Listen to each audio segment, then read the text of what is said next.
Hello friend, उत्तरायण के आने वाले एपिसोड की अपडेट आपके लिए लेकर आए हैं। एपिसोड जो श्रोता तपस्या जो है कहती मैं जा रही हूँ मेरी बेटी का पता लगाने के लिए। राठौर कहता बहुत देर हो चुकी है, आप जहाँ भी जाना चाहते हैं मैं आपको सुबह ले जाऊँगा। तपस्या कहती मैं और कितने दिन इस घर में बेकार बैठ सकती हूँ, बच्चा कहाँ है किसके पास इसका पता नहीं चल सका। राठौर इतनी रात में बच्चा नहीं मिला तो कहाँ जाओगे। तपस्या कहती मेरे पास मेरा घर है, मैं अपने माता पिता के घर जाऊँगी। राठौर तुम अपने माता पिता से मिलने जा रहे हो अपनी नानी से?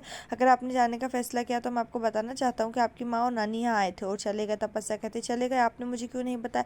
क्या आपने उन्हें बताया कि मैं यहाँ? और राठौर कहता नहीं, आपने मुझे बताने के लिए नहीं कहा, आप उनके घर नहीं गए। आपकी माँ बहुत दुखी थी, अगर मुझे उनसे कहना होता तो कि तुम यहाँ हो तो मैं उन्हें ये भी बताना पड़ता कि हमारी बेटी गायब है। साथ ही कैसे गायब हो गई मैं जानता हूँ कि यदि उन्हें ये पता चल गया तो तुम्हें कभी माफ़ नहीं करेंगे, इसलिए मैंने उन्हें नहीं बताया। मैंने तुमसे वादा किया था कि मैं अपनी बेटी को लाऊंगा, इसलिए थोड़ा इंतजार करो। इधर प्रसाद मुखर्जी के घर पर दामिनी और इच्छा आपस में बात कर रहे हैं कि वो बच्चे के साथ मस्ती कर रही, इच्छा बच्चे के साथ खेल रही है और उसे चूम रही है। वो बच्ची का नाम अच्छा सा नाम रखने के लिए फैसला करते हैं। वो मुस्कान, मधुरा, बरखा और परी जैसे कई नामों के बारे में बात करते हैं, लेकिन एक दूसरे को दोनों को नाम नहीं जमता।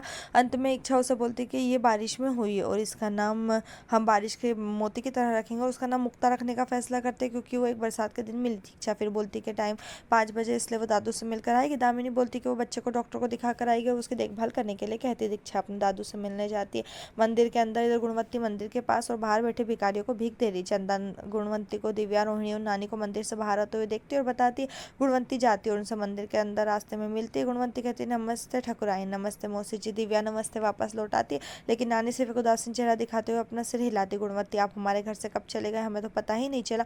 उस बरसात के दिन क्या क्या टूटा और क्या क्या हुआ तुम देखने नहीं आए। और हाँ ठकुराइन, तुमने भी नहीं किया, तुम आकर देख सकते थे कि तुम्हारी बेटी ने क्या छोड़ा। आप मंदिर आए ईश्वर से प्रार्थना करने की आपके घर में आपकी बेटिया की सुख शांति प्रदान करे। ठकुराइन भगवान सब जानते हैं, वो जानते हैं कि आपकी बेटी ने हमारे साथ जो गलत खेल खेला है वो सब जानते। नानी कहती गुणवंती जी दिव्या बहुत परेशान है, इस समय ऐसी बातें मत करो जो वो सहन न कर सके। गुणवंती ने पलटवार किया। गुणवंती जोरदार ढंग से मैंने एक बेटे की मौत को बर्दाश्त किया और मैं जिंदा। उम्मीद है आपको याद होगा कि हमारे वंश को किसने मुंह के मौत में धकेला। और अब वीर आपकी बेटी तो उसके प्राण तक उखाड़ कर चली गई। मैं आपको इस मंदिर में आकर भगवान से प्रार्थना करती हूँ कि तपस्या को ऐसी सजा दे कि वो अपनी सारी खुशियाँ खो दे जो उसने दूसरों की छीन ली। उसके लिए हम उसके इसके लिए एक माँ का श्राप है। इधर वो नानी कहती है, वो भी अपनी तर्जनी गुणवंती को देती है और उससे इशारा करती है। जो गुणवंती ने उसकी तरफ उंगली की थी और नानी भी उसकी तरफ उंगली करके बोलते कि दूसरों को दोष देना बहुत आसान है, लेकिन आप खुद से पूछे जो कुछ भी आपके बेटों के साथ हुआ क्या हम जिम्मेदार हैं? हमारी तपस्या प्रेग्नेंट थी, हम आपके दरवाजे पर दस्तक देने नहीं आए थे। आप तपस्या को अपने घर ले जाने के लिए हमारे पास है क्योंकि आपने एक झूठा सपना देखा था। वंश की वापसी। गुणवंती कहती हाँ, मुझे झूठे सपने किसने दिखाए? आपने और आपकी पोती ने। इसके अलावा अंत तक तपस्या हमसे झूठ बोलती रही कि उसका बच्चा हमारा खून था। दिव्या कहती गुणवंती जी जो कुछ भी हुआ उसके लिए मैं माफ़ी मांगती हूँ, जितना दुख आपको है उतना दुख हमें भी है। उस रात से मैंने अपनी बेटी को नहीं देखा और ना ही मैंने उस बच्चे को देखा। मैं तपस्या के माँ होने के नाते विनती करती हूँ कि मेरी बेटी को श्राप ना दे। गुणवंती कहती मुझे क्यों नहीं करना चाहिए? तपस्या ने मेरे लिए उसे क्षमा करने के लिए क्या किया? मेरा लल्ला, और मैंने उसके झूठ की बड़ी कीमत चुकाई। आपकी बेटी की इच्छा से क्या दुश्मनी है? और मौसी जी आप भी जब जब मौका मिला इच्छा के खिलाफ मुझे भड़काती नहीं। आपको अपने ठाकुर होने पर बहुत गर्व है, फिर भी दामिनी आपसे कहीं बेहतर है। दामिनी और तुम्हारी संस्कृति में इतना फर्क, एक नौकर की लड़की ने झूठ के खिलाफ अपना सिर नहीं झुकाया और उसने हमारे गौरव की रक्षा के लिए अपनी तरफ से पूरी कोशिश की। उसने तपस्या का झूठ हमारे सामने रखा, लेकिन मैंने उस पर विश्वास नहीं किया और तपस्या पर विश्वास कर रहे थे।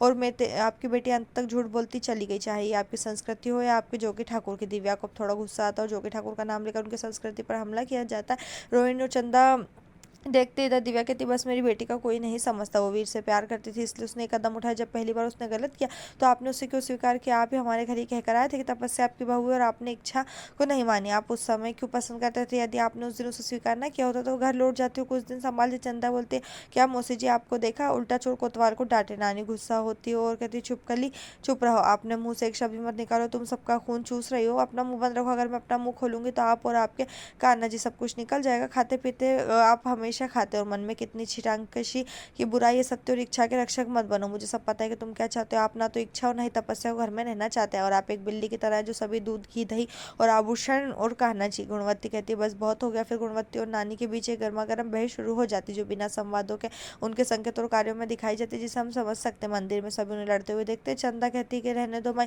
इनके मुंह में क्या पड़ना, हम तो अपना है ही बिगाड़ लेंगे, चलो यहाँ से चलते। रोहिणी ने कहती नानी जी अम्मा जी सब देख रहे हैं कि चलो घर चलते। इधर दिव्या नानी को छूती और उसे बोलती कि अब बहुत हो गया, हम चले जाएंगे। और अब से जाने वाले होते। गुणवंती कहती ठकुराइन मेरी बात याद रखना, जब ये स्त्री जिसे तुम अपनी माँ मानते हो वो तुम्हारे विनाश की जिम्मेदार होगी। दिव्या खाली दिखती, शायद वो सोच रही कि ये शब्द सच हो सकते हैं। प्रसाद मुखर्जी के घर पर रसोई में इच्छा कहती है काका मैंने दाल जो चावल बना लिए इस प्लेट में दादू के लिए रख दो, मैं खाना ले आऊंगी और मैं अपने हाथ से खिलाऊंगी।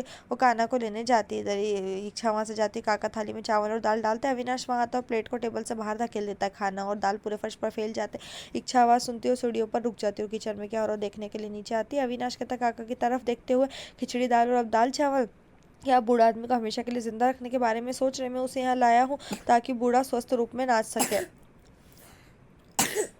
काका कहते मैं लड़की को क्यों लाया, क्या तुम इतना नहीं समझ सकते, एक धनवान का पुत्र होने पर भी मैं पीड़ित तो टूट रहा हूँ। उसने हर चीज़ के लिए भीख मांगी, मुझे कोई खुशी नहीं दी। तुम मुझसे ज़्यादा महत्व क्यों दे रहे हो, क्यों हर चीज़ के लिए मुझे भीख मांगनी पड़ती है। और अब वो नहीं जिंदा होकर मुझे कोई खुशी नहीं दी तो मरने के बाद मुझे सब कुछ मिल जाएगा, इतना काफ़ी होगा कि वो किसी तरह अपनी सारी दौलत अपनी बहू और पोती के नाम लिख दें। यहीं पर जो ये एपिसोड खत्म। इस तरह के एपिसोड पाने के लिए चैनल को सब्सक्राइब करें, साथ में बेल भी प्रेस करें।